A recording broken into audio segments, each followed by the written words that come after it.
Camera quality வந்து நான் சொல்றதை விட லைவா நான் போன்ல போயிட்டு ஆப் இன்ஸ்டால் பண்ணி காட்டுறேன். லைவா நம்ம ட்ரோனை ஆப்ரேட் பண்ணி பார்க்கலாம். அது எப்படி இருக்குன்றத வாங்க வீடியோக்குள்ள போய் பார்க்கலாம்.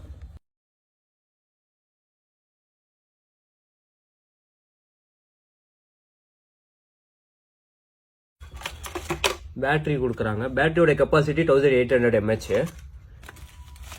QR கொடுத்துருக்காங்க. iOS-க்கும் இருக்கும், ஆண்ட்ராய்டுக்கும் இருக்கும். ரெண்டுத்திலுமே ஸ்கேன் பண்ணி நீங்கள் ஆப் இன்ஸ்டால் பண்ணிக்கலாம். ஃபர்ஸ்ட் ஒய்ஃபை கனெக்ட் பண்ணிக்கணும். கனெக்ட் பண்ணிட்டா இந்த மாதிரி கேமரா வந்து இதில் தெரிய ஆரம்பிச்சிடும், மொபைலில் தெரிய ஆரம்பிச்சிடும். இந்த காட்டுறேன் பாருங்க. சரிதா, நம்ம ரொட்டேட் பண்ணும்போது கேமரா கிளியராக தெரியும். இப்போ அதுக்கு முன்னாடி நம்ம ரெண்டுத்தையும் பேர் பண்ணிக்கலாம். பேர் பண்ணுறது எப்படின்னா, ரெண்டுத்தையும் டவுன் சைடு இழுக்கணும். அவ்வளோதான். இந்த மாதிரி டவுன் சைடு இழுத்தீங்கன்னா பேர் ஆகிடும். இந்த லைட் பிளிங்க் ஆகிட்டே இருக்கிறது ஸ்டாப் ஆயிடும். இப்போ வந்து நம்ம டேக் ஆஃப் பண்ணலாம். இந்த ஒன் பட்டனை ப்ரெஸ் பண்ணினாலே டேக் ஆஃப் ஆகிடும். அவ்வளோதான்.